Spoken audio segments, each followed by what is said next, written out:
Et tu as fait combien de temps d'attente?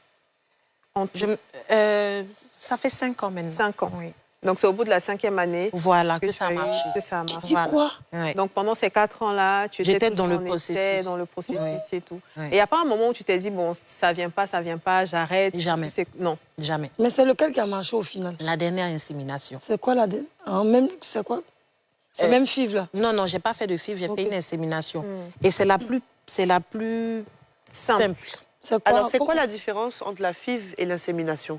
L'insémination, la FIV, comme je l'ai dit, c'est... ce que tu expliques. Voilà. Maintenant, l'insémination, on prend juste les spermatozoïdes de monsieur, Oui. on me met en position comme ça, gynécologique, et on les inclut dans mon utérus, tout simplement. C'est tout. Et c'est ça, finalement, qui a marché plutôt que... C'est la plus simple. Et c'était quoi le soutien de ton mari, de ta famille? Comment est-ce qu'on te soutenait? Ah, ils m'ont beaucoup soutenu, surtout mon mari.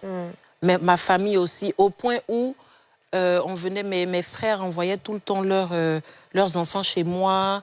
Et j'avoue que ce qui m'a beaucoup aidée, c'est... Mon frère a eu une fille. Donc, à chaque fois, comme sa femme et lui travaillaient, à chaque fois, il venait me la déposer à la maison. Donc, ça m'a beaucoup. Tu t'entraînais un petit peu. Voilà, mais ça m'a beaucoup aidé. Quand ils viennent la chercher, tu avais mal. Très mal. Je connais ça. Je me rappelle quand j'avais une amie qui avait une fille. Là.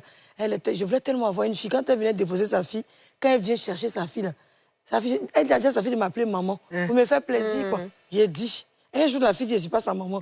Parce qu'elle déteste enfant des gens. Finalement, tu tombes enceinte. Comment tu vis ça? Ou comment tu découvres?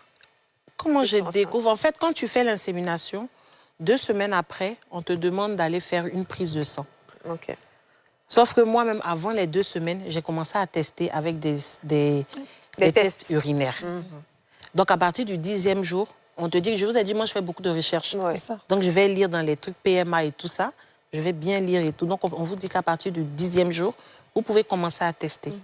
Donc, à partir du 10e jour, j'ai vu j'avais 2 traits, mais l'autre trait, elle était fille.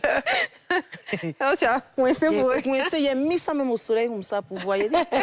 On dirait que c'est ça, mais je n'ai pas parlé. C'est ça. J'ai testé tous les jours jusqu'au 15e jour. Je n'ai pas dit à mon mari, j'ai rien dit. Je suis allée à la clinique, j'ai fait le test. Quand j'ai fait le test, la clinique connaît déjà mon médecin. Donc, ils vont m'appeler.